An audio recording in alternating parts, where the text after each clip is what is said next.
Abramos la palabra de Dios en el Evangelio de nuestro Señor Jesucristo, según Mateo, capítulo 9, los versículos del 9 al 13.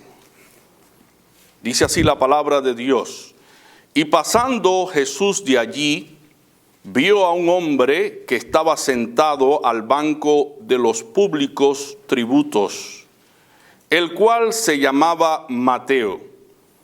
Y dícele: sígueme. Y se levantó y le siguió. Y aconteció que estando él sentado a la mesa en casa, he aquí que muchos publicanos y pecadores que habían venido, se sentaron juntamente a la mesa con Jesús y sus discípulos. Y viendo esto, los fariseos dijeron a sus discípulos: ¿por qué come vuestro maestro con los publicanos y pecadores? Y oyéndolo Jesús les dijo: los que están sanos no tienen necesidad de médico, sino los enfermos.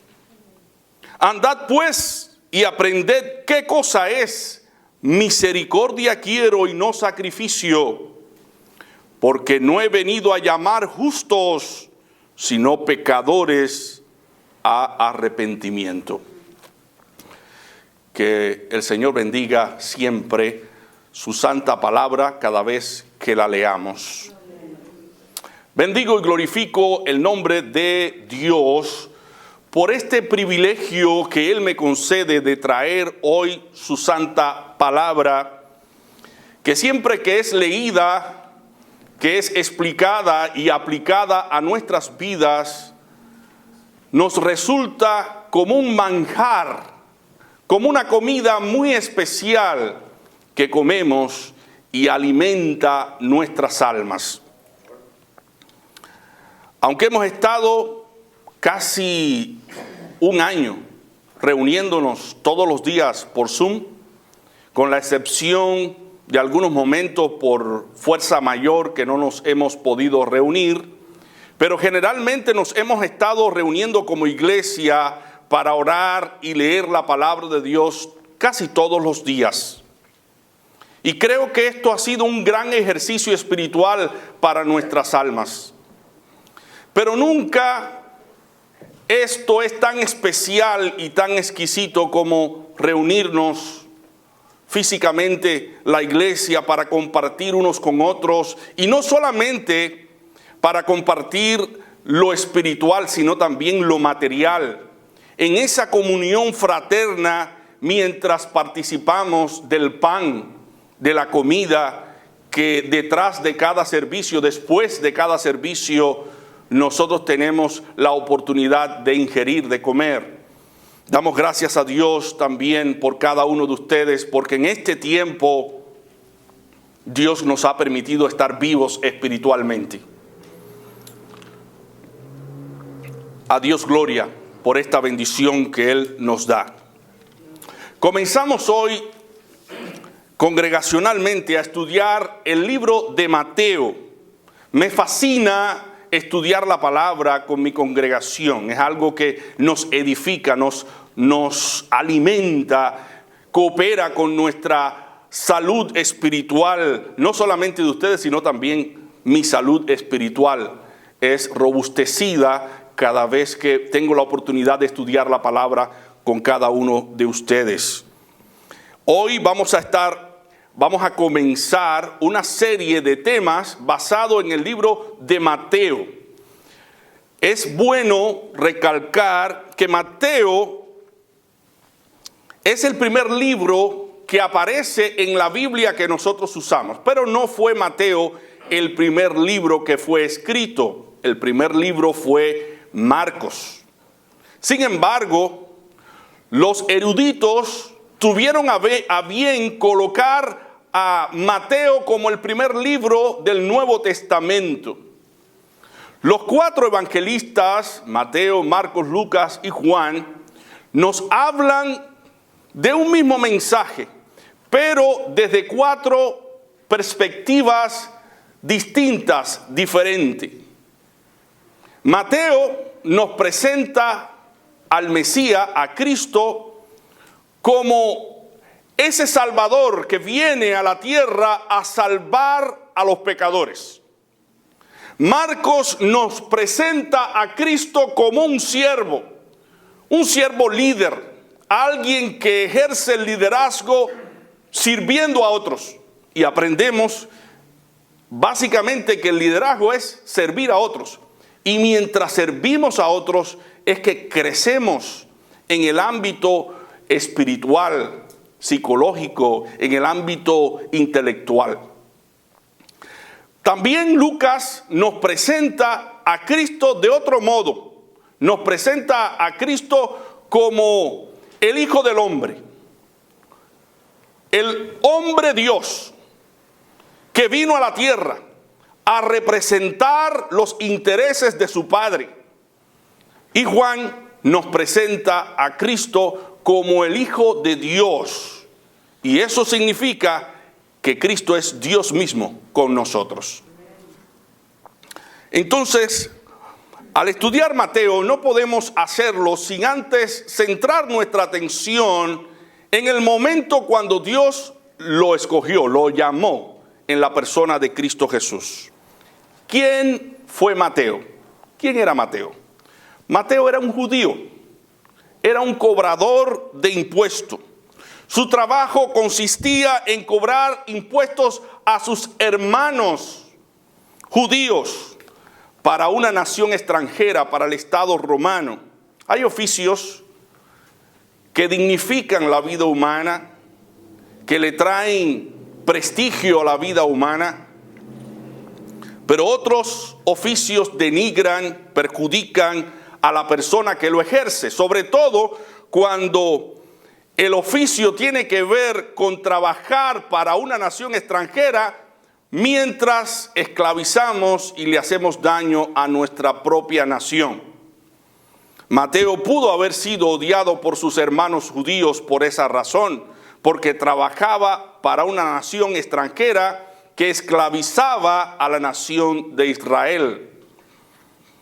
Pudo muy bien haber sido mal mirado por sus coterráneos, despreciado, una manera de subyugar a los ciudadanos es cobrándole altos impuestos para que esa nación constantemente esté en deuda, hundiéndose en la deuda.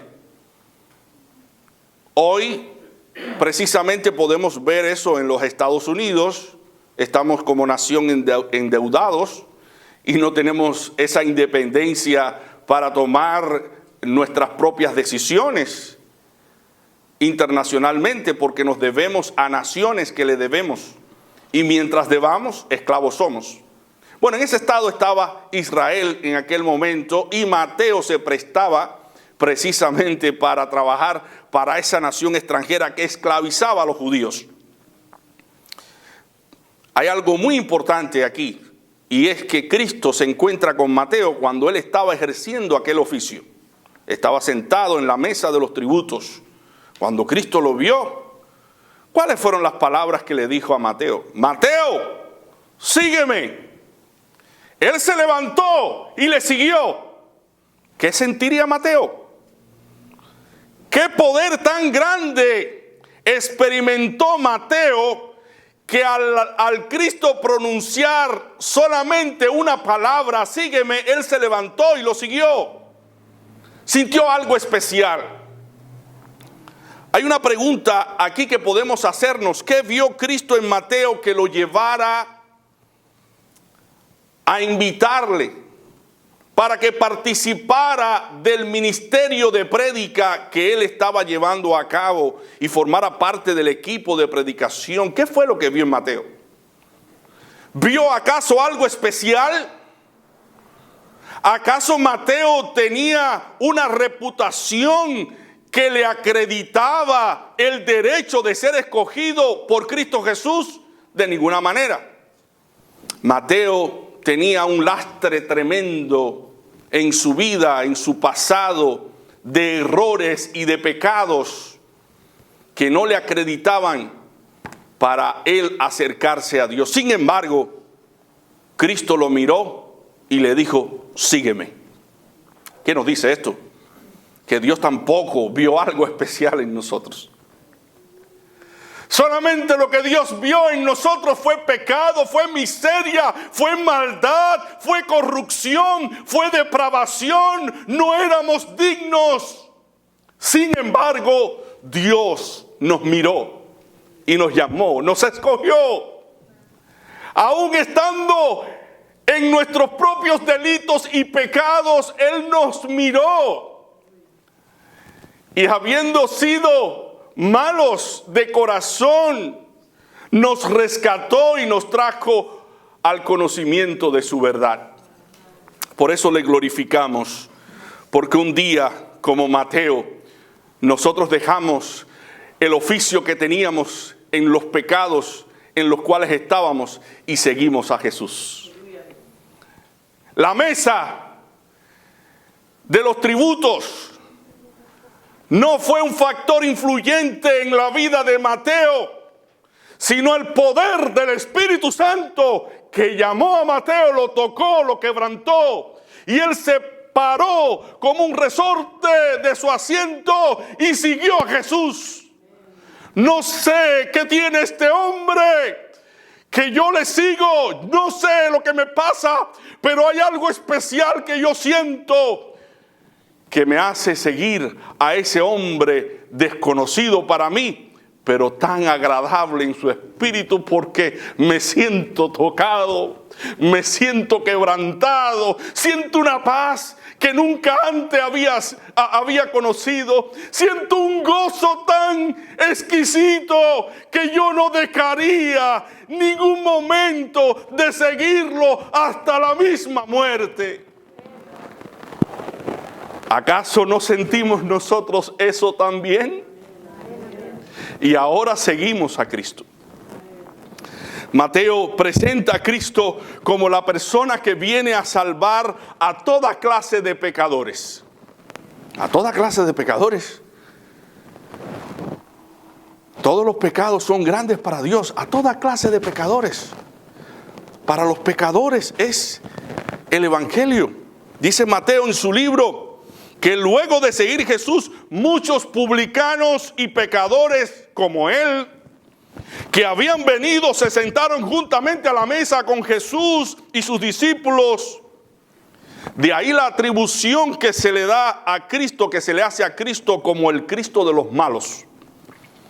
No es que Cristo tuviese pecados o fuese un hombre malo, inicuo, que compartía con los pecadores de su maldad y de su corrupción. No.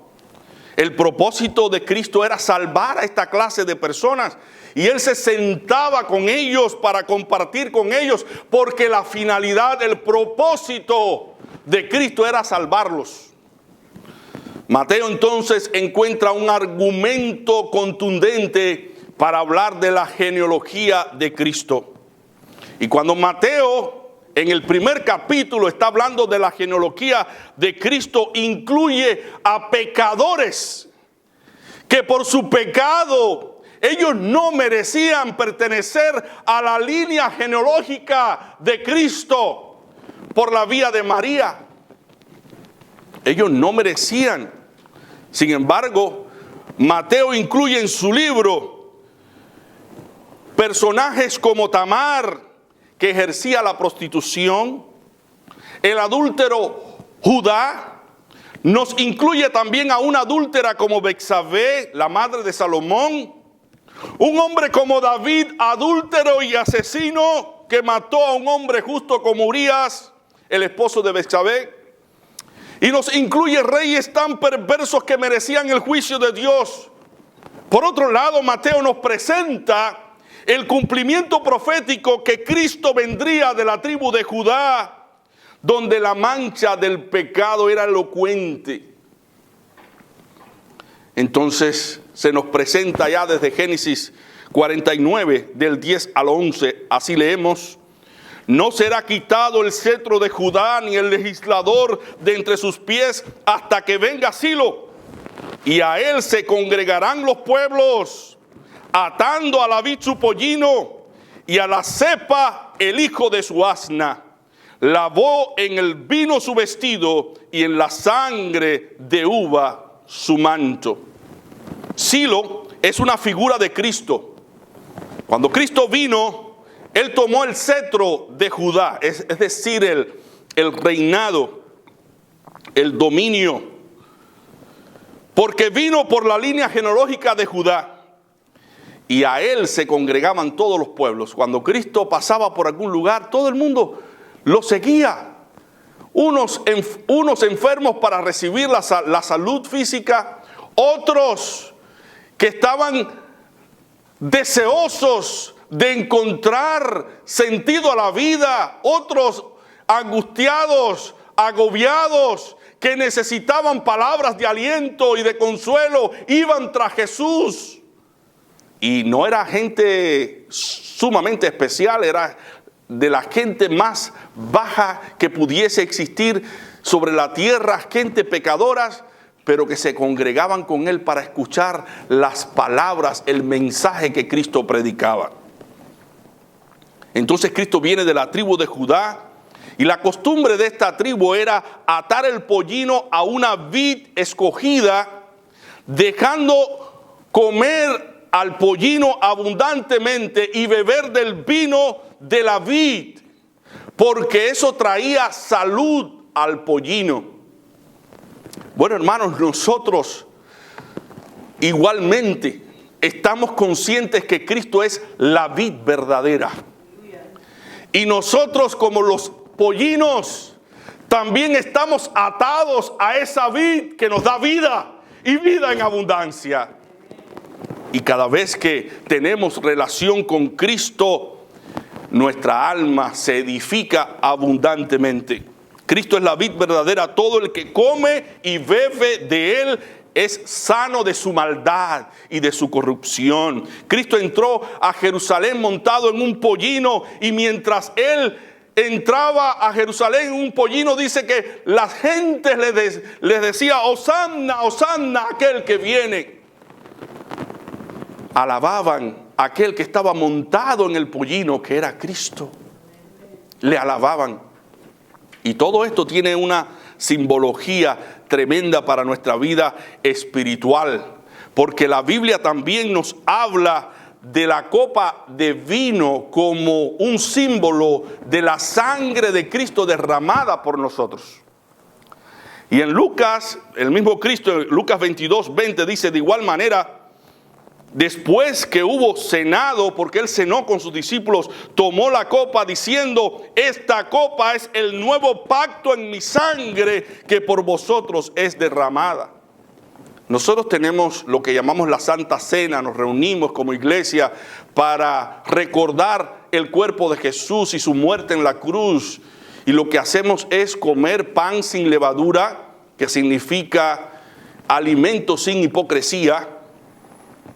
La levadura es un símbolo de la hipocresía, y cada vez que comemos de ese pan, estamos pensando en Cristo, en la vida de Cristo, que vivió una vida sin hipocresía para nosotros practicar esa virtud de Cristo.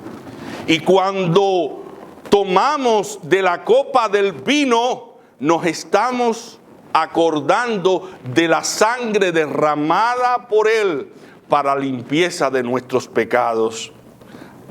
Dice Pablo, hablando de estos símbolos, en 1 Corintios 11:25, asimismo tomó también la copa después de haber cenado, diciendo: esta copa es el nuevo pacto en mi sangre. Haced esto todas las veces que bebiereis en memoria de mí. Así que en memoria de Cristo nosotros tenemos lo que llamamos la Santa Cena. Después procedemos al lavamiento de pies, para recordarnos sobre el servicio, o para acordarnos del servicio y de la humildad de Cristo. Imitarle en la vida diaria, que esa humildad penetre hasta lo más profundo de nuestro ser. Cada vez que nos inclinamos a lavar los pies de nuestros hermanos, estamos recordando aquellas palabras: yo he venido para servir, no para ser servido. Hemos venido para servirnos los unos a los otros. Y de esa manera cultivamos esa característica importante que es la humildad. Así que cada vez que tú y yo nos sentamos en la Santa Cena y tomamos el pan simbólicamente, estamos participando del cuerpo de Cristo, y cada vez que bebemos el vino de la copa, estamos bebiendo simbólicamente esa sangre que fue derramada para limpiar nuestros pecados. Y eso nos recuerda la pregunta: ¿a qué vino Cristo? ¿A qué vino Cristo? Bueno, Mateo presenta las palabras que oyó de Cristo. Cuando los fariseos le preguntaron a los discípulos, ¿por qué Cristo comía con los publicanos y pecadores? Cristo les respondió: los sanos no tienen necesidad de médicos, sino los enfermos. Cristo vino a salvar al hombre en su estado más depauperante, más crítico, en la condición más baja y miserable que pueda existir alguna vez. La respuesta de Cristo a los fariseos, ¿cuál fue? Dice así: id pues y aprended lo que significa misericordia quiero y no sacrificio, porque no he venido a llamar justos, sino a pecadores al arrepentimiento. Qué palabras, qué frases, qué palabras más profundas, qué palabras que tienen un significado tan profundo para nosotros. No somos merecedores. Cristo vino por los enfermos. Cristo vino por los pecadores, no por los justos. A veces encontramos el criterio o la idea en algunos: no, yo no puedo ir a la iglesia porque yo soy un adúltero, o porque yo hago cosas malas, porque yo no me porto bien, la iglesia es para los buenos. Es todo lo contrario. La iglesia es para aquellos que se consideran realmente muy malos, para que la sangre de Cristo los pueda acoger y los pueda limpiar, para que Cristo haga una obra gloriosa en la vida de ellos. ¿Por qué dudar? ¿Por qué dudar si Él es el autor de la vida? Bueno, Cristo pone por encima del acto de sacrificio la misericordia. A Él le agrada más la misericordia que el sacrificio. Misericordia significa corazón divino que se compadece de la miseria humana. Eso es lo que pasó. Cristo se compadeció de nuestra miseria y Él vino a salvarnos. El pecado es tan malo que Cristo tuvo que venir del cielo para venir a salvarnos. Tuvo que venir a salvarnos. Ahora bien, ¿por qué vía Cristo vino? Bueno, Mateo pasa a considerar este aspecto importante. Cristo viene por obra del Espíritu Santo. Dice que estando María desposada con José, antes que se juntasen, se halló que había concebido del Espíritu Santo. Era algo que venía propiamente del Espíritu Santo. El niño Dios fue engendrado entonces por el Espíritu Santo. José no fue el progenitor, el que engendró, al niño Jesús. Fue el Espíritu Santo. La sombra del Espíritu Santo vino sobre María y fue ella embarazada por obra del Espíritu Santo, y de allí fue que surgió el fruto de Cristo Jesús. Esto lo podemos corroborar con el pasaje de Lucas 1, del 39 al 55. Quisiera que ustedes también buscaran en la palabra Lucas 1, del 39 al 55, donde se nos cuenta la historia de dos mujeres, Elizabeth y María, que cuando ambas se saludaron, encontraron que el fruto del vientre que traían era un fruto bueno que venía de Dios. Dice: en aquellos días, levantándose María, fue deprisa a la montaña, a una ciudad de Judá, y entró en casa de Zacarías y saludó a Elizabeth. Y aconteció que cuando oyó Elizabeth la salutación de María, la criatura saltó en su vientre, y Elizabeth fue llena del Espíritu Santo. Y exclamó a gran voz y dijo: bendita tú entre las mujeres, y bendito el fruto de tu vientre. ¿Por qué se me concede esto a mí, que la madre de mi Señor venga a mí, que María venga a mí, la madre de Cristo? Porque tan pronto como llegó la voz de tu salutación a mis oídos, la criatura saltó de alegría en mi vientre. Y bienaventurada la que creyó, porque se cumplirá lo que le fue dicho de parte del Señor. Entonces María dijo: engrandece mi alma al Señor, y mi espíritu se regocija en Dios mi Salvador, porque ha mirado la bajeza de su sierva. Pues he aquí, desde ahora me dirán bienaventuradas todas las generaciones, porque me ha hecho grandes cosas el poderoso, santo es su nombre, y su misericordia es de generación en generación a los que le temen. Hizo proezas con su brazo, esparció a los soberbios en el pensamiento de sus corazones, quitó de los tronos a los poderosos y exaltó a los humildes. A los hambrientos colmó de bienes, y a los ricos envió vacíos. Socorrió a Israel, su siervo, acordándose de la misericordia, de la cual habló a nuestros padres, para con Abraham y su descendencia para siempre.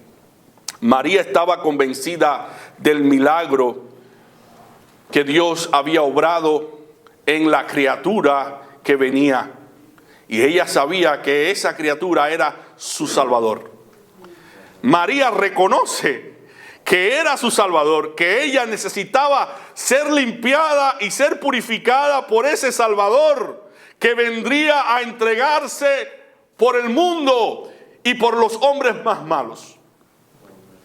Ahora encontramos cómo convencemos a José que María no cayó en una infidelidad, y que el fruto que ella trae en su vientre no es el fruto de un adulterio, sino el fruto de la obra del Espíritu Santo. Ahí empieza el dilema, el problema grande. Imagínense que usted es novio o novia de una persona que usted respeta, admira, ama, y un día inesperado llega a la casa, se encuentra con el panorama de que le ha crecido la barriga a su novia. ¿Y esto qué cosa es? ¿Qué pasó aquí? Y la novia dice: no, esto es obra del Espíritu Santo. Pero ¿cómo que obra del Espíritu Santo? No entiendo eso. Humanamente, imagínense qué pasaría por la mente de José en esa situación. María estaba convencida, pero no José. El desposorio judío, ellos estaban desposados ambos, y el desposorio judío es lo que hoy conocemos como el anillo de compromiso. Son dos personas que se comprometen a casarse, pero que todavía no se han unido, no se han casado, ya se prometieron la boda ambos, pero todavía no se ha producido, no se ha efectuado el acto. Y en esa situación estaba José con María, estaban desposados ambos. Pero ¿cuál fue la reacción de José? José, seguramente, como todos los hombres, sospechamos con facilidad cuando vemos una circunstancia, un evento como esto. José no quiso difamarla, dice la Biblia, no quiso difamarla, sino que se fue. José pudo haber reaccionado de una manera ofensiva, hubiera actuado con impiedad en su corazón contra aquella mujer. Vemos que José pudo haber censurado, haber criticado, haber ofendido a María, pero no, él se fue porque no quería tan siquiera difamarla, correrle un mal rumor o una mala fama y que esa mujer terminara apedreada, porque era la ley del momento. Los que adulteraban en ese tiempo eran severamente castigados con la muerte. Sin embargo, él se escurrió prudentemente porque no quería difamarla. Y esto nos habla de una virtud tan grande, hermanos. ¿Qué valor tiene la prudencia? Dice Proverbios 10:19: en las muchas palabras no falta pecado, mas el que refrena sus labios es prudente. ¿Cuántas veces decimos cosas que después nos arrepentimos? ¿Por qué las dije? No debí hablar así, de esa manera. ¿Por qué no refrené mis labios? La palabra de Dios nos habla acerca de la prudencia. José fue un hombre prudente. En lugar de dar rienda suelta a su lengua y decirle a todo el mundo lo que había pasado con María, él se calló. José nos identifica con una cualidad fundamental del verdadero amor. Dice Proverbios 10:12, el odio despierta rencillas, pero el amor cubrirá todas las faltas. Cuando tú amas a una persona, tú no sales por la calle hablando mal de esa persona. Tú cubres su falta. Si es tu esposo, si es tu esposa, si son tus hijos, tu familiar que tú amas. Tú no sales a la calle a divulgar todas las cosas que esa persona está haciendo, porque el amor cubre multitud de faltas. Es tanto el amor que sentía José hacia María que prefirió callar antes de difamarla.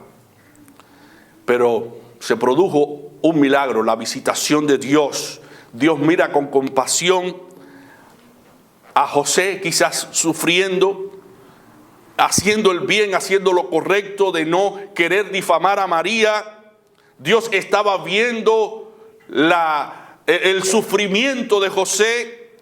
Y en Mateo 1 del 19 al 21 le dice, José, dice la palabra, José su marido, como era justo y no quería infamarla, quiso dejarla secretamente, y pensando él en esto, he aquí un ángel del Señor le apareció en sueño y le dijo, José, hijo de David, no temas recibir a María tu mujer, porque lo que en ella es engendrado del Espíritu Santo es. Y dará a luz un hijo, y llamará su nombre Jesús, porque él salvará a su pueblo de sus pecados. José buscó infligirse quizás el dolor, la afrenta de ver el engaño de su prometida. Pero Dios no dejó que ese sufrimiento se prolongara, visitó a José. Y hay varias cosas que aprendemos de la vida de José. Aunque estamos hablando especialmente de la vida de Cristo, hay cosas que suceden en este escenario que nos ayuda a ver lo bueno que hay en este pasaje para aprenderlo, aplicarlo a nuestra vida.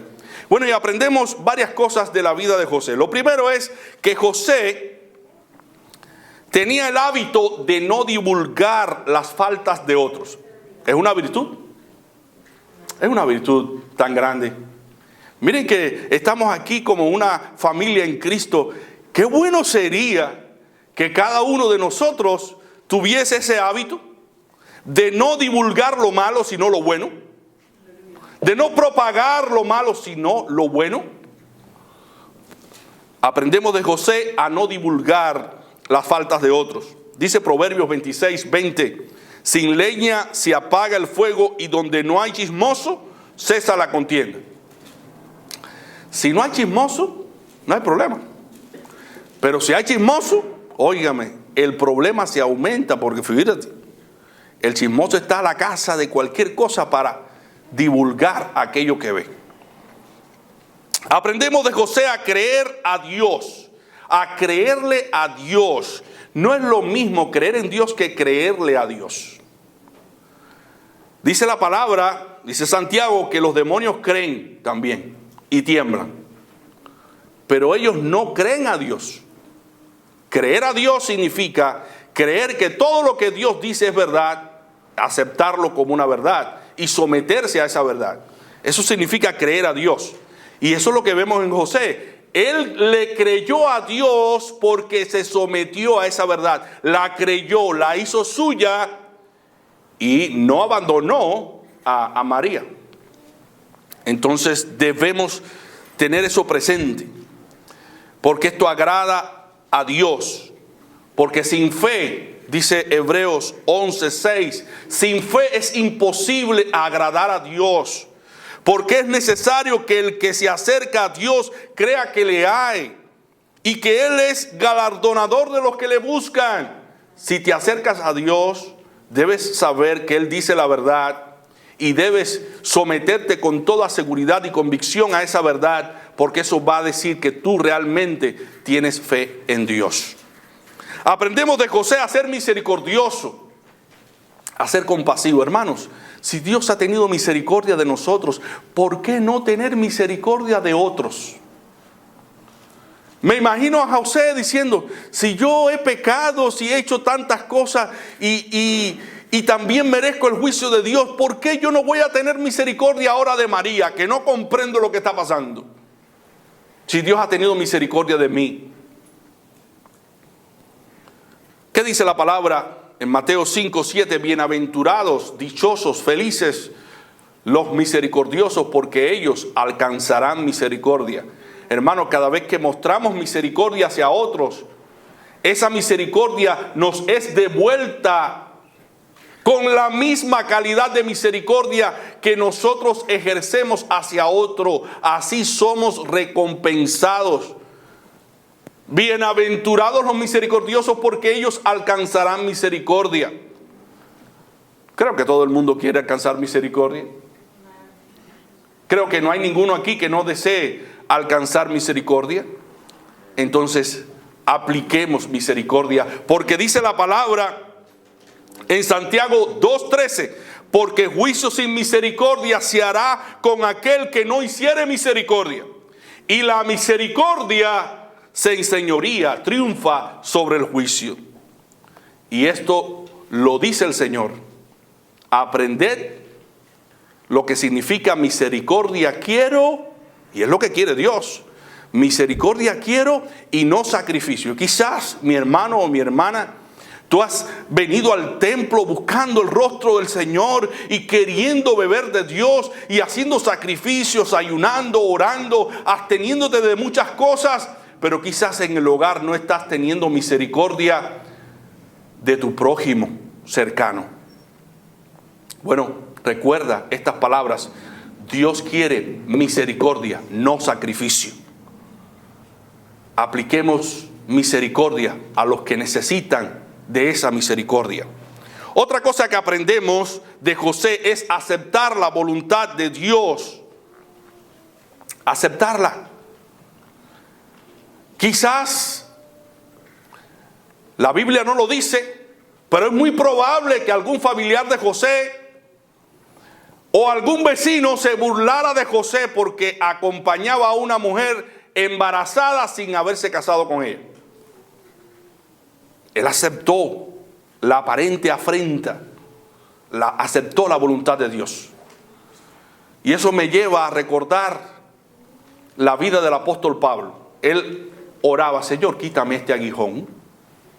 3 veces dice que le pidió a Dios encarecidamente que le quitara aquel aguijón. ¿Y qué fue lo que el Señor le dijo? Bueno, vamos a la palabra en 2 de Corintios 12, del 7 al 9.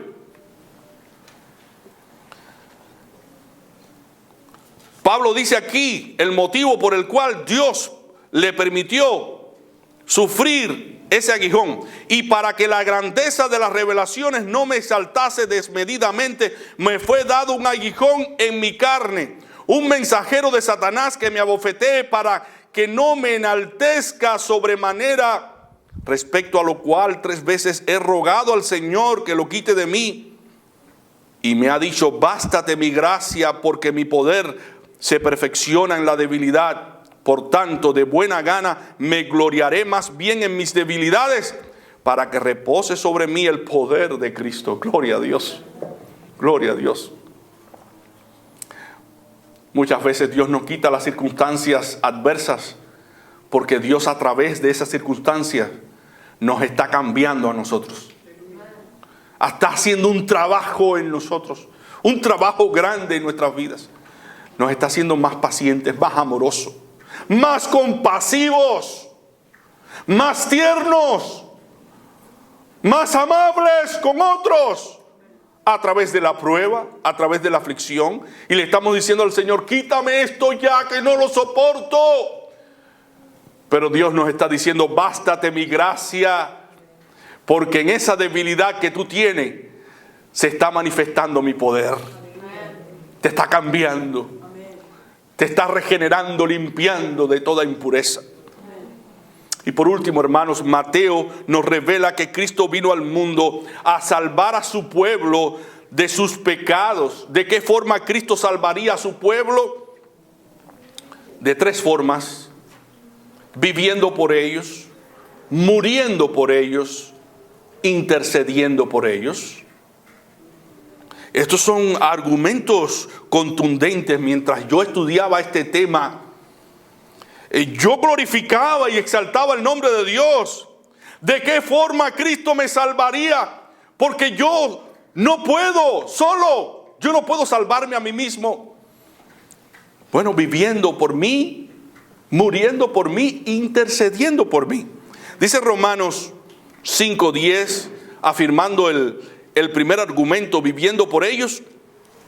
Dice Romanos 5:10, porque si siendo enemigos fuimos reconciliados con Dios por la muerte de su Hijo, mucho más estando reconciliados seremos salvos por su vida. O sea que nos salvó por su vida cuando éramos pecadores, practicantes. Pero también Él nos sigue salvando a ti y a mí por su vida siendo creyentes. Porque si pecamos, vamos a Él en arrepentimiento y fe y somos perdonados por su vida. Por su vida. Es por su vida, es por su obediencia, no es por mi obediencia. Aunque finalmente el objetivo de Cristo es lograr en mí la obediencia. La causa por la cual Dios me salva no es específicamente mi obediencia, porque es resultado de su gracia en mí. El motivo por el cual Dios me salva es porque Cristo vivió la vida que yo debía haber vivido. La que yo no pude vivir, Él la vivió, para que a través de su vida yo pueda ser salvo y pueda ser justificado. Dice Romanos 5:19, porque así como por la obediencia de un hombre, o mejor dicho, porque así como por la desobediencia de un hombre, los muchos fueron constituidos pecadores. Leyéndolo parafraseadamente para que ustedes lo puedan entender. Porque por la desobediencia de Adán, los muchos fueron constituidos pecadores. Ahora, por la obediencia de uno, ese uno es Cristo, los muchos serán constituidos justos. Así que yo soy bendecido por la vida de Jesús y por la obediencia de Jesús. Es que tú y yo somos justificados en su sangre. Cristo vino precisamente a justificarnos con la vida que Él vivió, pero también con la muerte que Él murió, si cabe la expresión. En 2 de Corintios 5:15 dice, y por todos murió. Por todos murió. Cristo murió por ti y por mí, para que los que viven ya no vivan para sí, sino para aquel que murió y resucitó por ellos. ¿Y qué nos dice Juan 3:16? Porque de tal manera amó Dios al mundo que ha dado a su Hijo unigénito, lo entregó por ti y por mí. ¿Para qué? Para que todo aquel que en Él crea no se pierda, mas tenga vida eterna. Otra forma en que Cristo nos salvaría es intercediendo por nosotros. ¿Sabían ustedes que Cristo intercede todos los días por nosotros? Entonces, ¿por qué dudar de la salvación? ¿Por qué dudar? Si yo soy salvo por su vida, si soy salvo por su muerte, y ahora el texto me dice que Él intercede por mí al Padre, ¿por qué yo dudar? ¿Por qué poner en tela de juicio, en duda, lo que Cristo puede hacer en mí? Pongamos toda nuestra fe en Él. No vamos a dudar. Vamos a llegar hasta el final. Vamos a llegar al reino de los cielos. Vamos a llegar en el nombre del Señor. ¿Por qué dudar? ¿Por qué dudar de la obra del Espíritu Santo en nuestras vidas? Lo único que se requiere es fe. Esa fe que descansa en los brazos de nuestro Salvador. Cristo intercede por nosotros, dice Hebreos 7, del 24 al 27. Mas este Cristo, por cuanto permanece para siempre, tiene un sacerdocio inmutable, por lo cual puede también salvar perpetuamente a los que por él se acercan a Dios, viviendo siempre para interceder por ellos. Gloria a Dios. Porque tal sumo sacerdote nos convenía, santo, inocente, sin mancha, apartado de los pecadores y hecho más sublime que los cielos, que no tiene necesidad cada día, como aquellos sumos sacerdotes, de ofrecer primero sacrificios por sus propios pecados y luego por los del pueblo. Porque esto lo hizo una vez para siempre, ofreciéndose a sí mismo, y con una sola ofrenda, que fue su vida, hizo perfectos a los santificados. Gloria a Dios. Ahora, ¿de qué forma la salvación de Jesús se hace una realidad en nosotros? Se hace tangible. Y esto es bueno que lo digamos, porque esto tiene un significado tremendo. ¿De qué forma la salvación de Jesús se hace una realidad en mí? Aceptando que soy un pecador. Aceptando que he pecado contra la ley de Dios, que he ofendido a Dios con mi vida, que muchas veces he engañado, que muchas veces he mentido, que muchas veces he robado, que muchas veces he chismeado, que muchas veces he estado viendo cosas que no edifican, muchas veces he estado oyendo cosas que no dan gloria a Dios. Yo tengo que reconocer, si quiero venir a Cristo, que he infringido la ley de Dios, que he violado la ley de Dios, que soy un pecador y que necesito un Salvador que me salve. Recuerden que Cristo no vino por los sanos, sino por los enfermos. No vino por los justos, sino por los injustos, por los pecadores. Pablo incluso reconocía que él era un pecador. Dice en 1 de Timoteo 1:15, palabra fiel y digna de ser recibida por todos, que Cristo Jesús vino al mundo para salvar a los pecadores, de los cuales yo soy el primero. Pablo se consideraba que era el primer pecador, porque había perseguido la iglesia del Señor y había blasfemado contra Dios. En Romanos 7:18 también Pablo nos dice, y yo sé que en mí, esto es en mi carne, no mora el bien, porque el querer el bien está en mí, pero no el hacerlo. Incluso luego de convertido, Pablo reconoce que naturalmente él no tenía deseo de hacer el bien. Él se reconocía un pecador. Entonces, para que la salvación se haga una realidad en ti y en mí, tenemos que decir, soy un pecador. Necesito un Salvador. Si hay alguien en estos momentos, en esta condición, quiero decirle, no todo está perdido. Tú tienes ahora al Cristo de la cruz que está aquí. ¿Lo tienes? No importa tu pecado, no importa tu miseria. Ven a Él, ven a Él. Porque lo segundo que necesitas para que esa salvación se haga una realidad en tu vida es confesar tu pecado. Ven a Él, confiesa tu pecado. Dice 1 de Juan 1:9, si confesamos nuestros pecados, Él es fiel y justo para perdonar nuestros pecados y limpiarnos de toda maldad. Esto fue lo que hizo Daniel. Y yo quiero leer con ustedes la confesión de Daniel en Daniel 9, del 3 al 23. Busquen Daniel 9, del 3 al 23.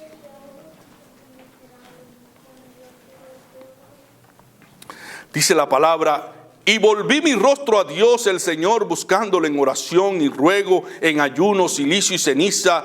Y oré a Jehová mi Dios e hice confesión diciendo, ahora Señor, Dios grande, digno de ser temido, que guardas el pacto y la misericordia con los que te aman y guardan tus mandamientos. Hemos pecado, hemos cometido iniquidad, hemos hecho impíamente y hemos sido rebeldes. Y nos hemos apartado de tus mandamientos y de tus ordenanzas. No hemos obedecido a tus siervos los profetas. En tu nombre hablaron a nuestros reyes, a nuestros príncipes, a nuestros padres y a todo el pueblo de la tierra. Tuya es, Señor, la justicia y nuestra confusión de rostro.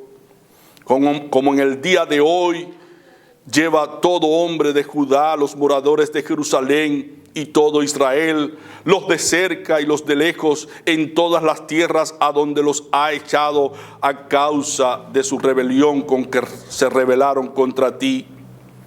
Oh Jehová, nuestra es la confusión de rostro de nuestros reyes, de nuestros príncipes y de nuestros padres, porque contra ti pecamos. De Jehová nuestro Dios es el tener misericordia y el perdonar, aunque contra Él nos hemos rebelado. Esto es confesión. Daniel está confesando. Y no obedecimos a la voz de Jehová nuestro Dios para andar en sus leyes que Él puso delante de nosotros por medio de sus siervos los profetas.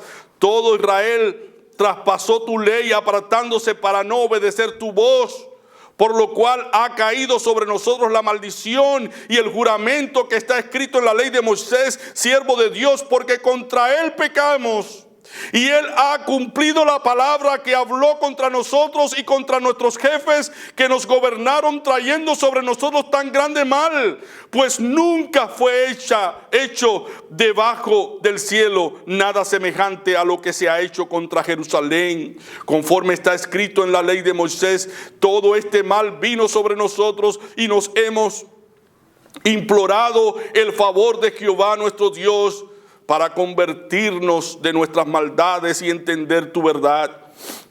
Por tanto, Jehová veló sobre el mal y lo trajo sobre nosotros, porque justo es Jehová nuestro Dios en todas sus obras que ha hecho, porque no obedecimos a su voz. Ahora pues, Señor Dios nuestro, que sacaste tu pueblo de la tierra de Egipto con mano poderosa, y te hiciste renombre cual lo tienes hoy, hemos pecado, hemos hecho impíamente, oh Señor, conforme a todos tus actos de justicia, apártese ahora tu ira y tu furor de sobre tu ciudad, Jerusalén, tu santo monte, porque a causa de nuestros pecados y por la maldad de nuestros padres, Jerusalén y tu pueblo son el oprobio de todos en derredor nuestro. Ahora pues, Dios nuestro, oye la oración de tu siervo y tus ruegos, y haz que tu rostro resplandezca sobre tu santuario asolado por amor del Señor. Inclina, oh Dios mío, tu oído y oye. Abre tus oídos y mira nuestras desolaciones y la ciudad sobre la cual es invocado tu nombre. Porque no elevamos nuestros rostros ante ti, confiados en nuestras justicias, sino en tus muchas misericordias. Oye, Señor, oh Señor, perdona. Presta oído, Señor, y hazlo. No tardes, por amor de ti mismo, Dios mío, porque tu nombre es invocado sobre tu ciudad y sobre tu pueblo. Aún estaba hablando, llorando y confesando mi pecado y el pecado de mi pueblo Israel, y derramaba mi rostro delante de Jehová mi Dios por el monte santo de mi Dios.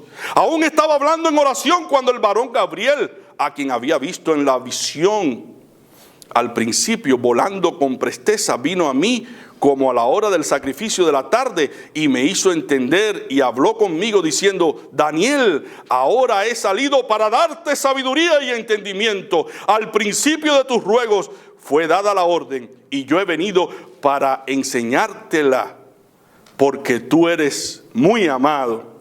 Entiende pues la orden y entiende la visión.